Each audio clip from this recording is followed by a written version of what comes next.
What is up, YouTube? Today we are going to be talking about slingshotting with Pikachu. Slingshotting, the tech that Gimmer unveiled and made people re-remember, and I want to talk about the applications that I have with Pikachu, how good it is for him, etc. if you are an aspiring Pikachu main. So let's get into it, but before we do, don't forget to subscribe, turn on notifications, ring the bell. No, percent of my subscribers aren't watching the video. Yeah, okay, you know the spiel. Okay, let's go. So I have my input viewer on so you can see.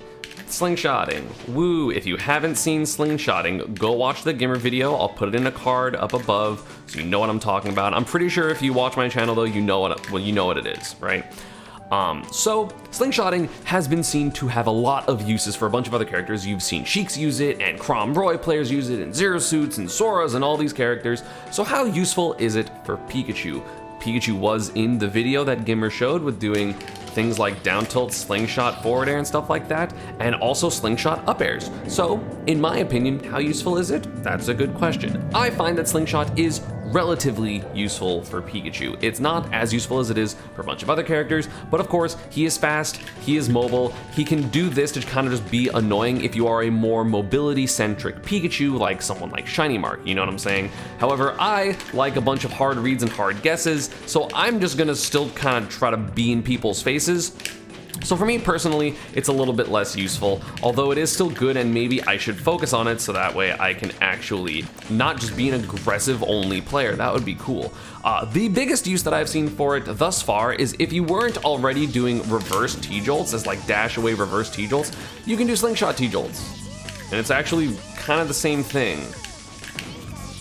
It's really fast, it's really easy, and you have, because you're doing it so fast, you're actually able to do landing nairs, which a lot of the times if you're doing this, you're not able to because you're doing the reverse after you're in the air. This is me trying to do nairs afterwards and I'm not getting anything, whereas this, with the slingshot, sorry, let me move Sonic and do this, I can still get nair down smash. So it's actually really good for that type of pressure.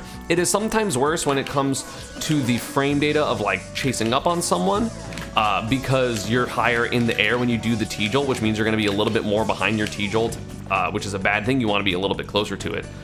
So in that instance, sometimes with the pressure, I would still do my normal T-Jolts with like the reversing, but it's still something that's very useful to have, especially if you're going to be mostly camping, because then you can just do a slingshot T-Jolt and just hold backwards, right?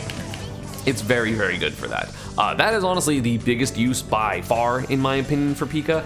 It's also useful in up air bridges. If someone, with the combination of the short hop bridges that I have been talking about recently, it's actually really good on DI in to hit the short hop first, like the first short hop, because otherwise it's pretty tricky and pretty finicky on a lot of characters.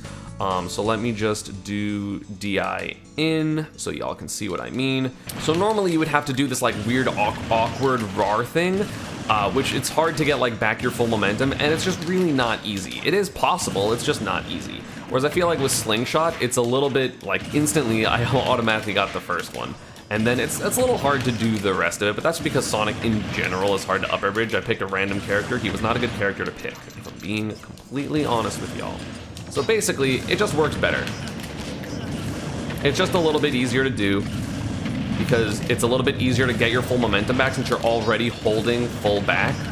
Or you're not holding full back, you're holding down back, which ends up being down forward. So you're able to get the short hop up air easier. Again, I showed it on Twitter. Up air bridging Sonic in general is a little hard, so it's not gonna be like easy to show right now. But trust me, trust my word on it, obviously. Whatever. It's just easier, right? It actually just is easier to do specifically short hop on DI in. Maybe it's easy as well to do the full hop variants. I don't know. I obviously have my muscle memory kind of intact for those. Maybe I was kind of doing that anyway. I'm not sure. But so it's probably just easier to do the DI in up air bridges just in general. Short hop and full hop, because that was pretty easy. And it like kind of gets around like some of the weird hurtbox shifting animations that a lot of characters have when you're up air bridging them, which is very, very good. Those are by far the two most useful things for slingshotting, because people are always talking about how to use it in neutral and you can get low percent combos, but I want to talk about why that isn't exactly the case for Pikachu.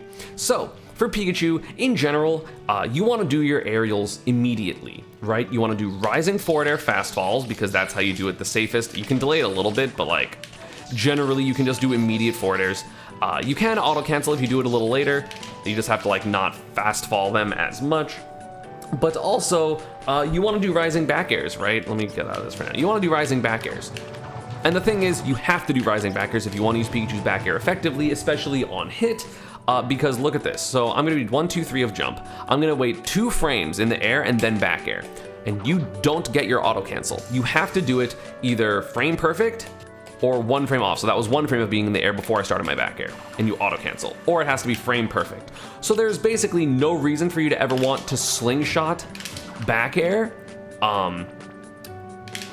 because unless you're doing it absolutely perfectly and you are incredibly fast with your left hand, you're not gonna get the back air perfectly, or you have to use the C stick and you're gonna claw like that, in which case you might as well do a normal reverse aerial rush or an attack cancel. If you don't know what attack canceling is and you play Pikachu, you really should. It's how I do literally all of my back airs, by abusing the jump, attack, macro, and you basically get these really quick dash back airs. And this is how I do, literally, if you see me doing this, that's how I do my back airs 100% of the time. Same for when at low percents I will go back air, up air. Because again, you want to do instant up airs because you want to be as high as possible, because in order to get like basically any combo that you want, you're gonna have to do back air into up air, back air, right? Or back air into up air, nair. But you have to do those instantly when you jump, because otherwise you're not gonna be high enough. So you're not gonna actually get any of the combos you want, because you're gonna be lower, so that back air will whiff. On characters that back air, up air, nair works, you know, oh, they're on DIing in, but like, basically, whatchamacallit. So basically, you want to be as low as possible when you start the up air, which again means you might as well be attack canceling. That's all it is, right? You should just be attack canceling. There maybe are a couple of more niche uses that I haven't figured out for slingshotting. Again, the T-Jolt thing in my opinion is really big, and the up air bridge is also very big. Like, those are huge, huge helps, honestly. It's not gonna be as flashy as, let's say, the Sheik ones where she can do this and then like wave bounce a needle into stuff.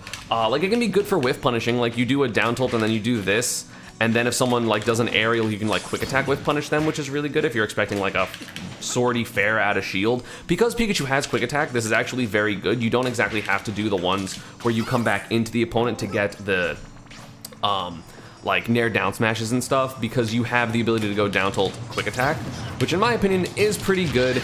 It's just, again, the problem is Pikachu's aerials are either, Pikachu's stuff is either not safe or too safe, right? Like, I have never, when I've been playing against anyone, down tilted their shield and they tried to grab me. So thinking of like, oh, they're gonna try to grab me, so I'm gonna down tilt and then slingshot, that's not a realistic thing for Pikachu specifically. If I'm doing forward airs, I like to spot dodge grabs because I wanna be as close as I can to my opponent to make sure that, I mean, because spot dodging beats attacks and grabs and like up B's out of shield basically. Or I just go for shield if I expect them to do their quickest out of shield option, because they have to guess that type of thing. So yes, are there situations where you can take the guesswork out because you do this and then you slingshot? Yeah, but at the same time, the situation isn't going to be as good for you, so while you can play safe, it's going to be worse for your pressure, and I just prefer pressure. That's all it is, right? Like, that's just how I play the game. You can disagree, that's fine, it's just my opinion, right? So, because like, Nair is -8 or something like that if you don't do it perfectly, or -9, you're probably gonna get punished regardless of slingshot or not. Or if you don't wanna get punished, you have to just like jab because it's frame 2. Thank you, Yanni, for the 8 months. So like, realistically, you're not gonna be able to, you're not gonna get away with doing this on someone's shield because you're still gonna get hit. Whereas it would just be better for Pikachu to cross up. You know what I'm saying? And just like try to go around the opponent and, you know, pick the side that they have worse out of shield options, so that way you don't have to play the guessing game with are they gonna grab me or not, because they can't if you're behind them. If you land behind them, they can't grab you. So you just land behind them and then shield. And you're probably gonna be safe, or you're gonna get true punished, and Slingshot's not really gonna change either of those, in my opinion. Again, there are probably a lot of niche matchup specific interactions. Like I saw Shiny Mark do stuff of like, oh, if you down tilt a Bowser Jr. shield, you can actually do the buffer pivot grab because it avoids his up smash, it is faster than his grab or something like that. Or it's like the same frame, or like you just basically get to grab him. But then it's gonna miss on forward air, so you're basically just guessing anyway, and I would just prefer to guess in different ways that are more valuable and more likely for people to do. So that's basically it for talking about that. Again, I could be wrong. If you have stuff that is slingshotting with Pikachu and you think it's super cool, let me know down in the comments. Post on stuff from Twitter, tag me. I would love to know more, because I would love to be super enthralled with this technique. I would love to think it's the best thing ever for Pikachu. I just don't feel like it is. And I don't think that's, you know, obviously I'm not shitting on the technique. I think it's very good for a bunch of other characters. I just don't think it's super useful for Pika specifically, unless you're specifically doing these T-Jolts and you're at the point where you're up air bridging. And that's basically it. Like, those two are huge, don't get me wrong. Like, those two are very, very good. But like, I see people like spamming them in neutral, and I don't think you're really going to be able to get to do that with Pikachu because his frame data is too good, or you're playing bad opponents, in which case they don't know how to deal with back air anyway, so you run them over regardless. Like, you don't need to do like this fancy tech in order to beat these opponents, because if they're like grabbing down tilt, they probably don't know how to play against Pika, so you can just back air them over and over again and you're probably gonna be fine. Like, that's the thing, is like, in order for people to kind of already know how to deal with Pika, they have to be good, and if they're good, they won't do the pitfalls of just like, oh, I'm gonna try to grab the things that are unsafe, or that are safe. Like, they're not gonna do that, you know what I'm saying? So yeah, that's about it for this one. I hope you all enjoyed. As always, social media, Panda Partner stuff is down below. I'll see you all next time on Slingshot stuff. It's better for Brawler, might make a video on that. Pikachu, busted.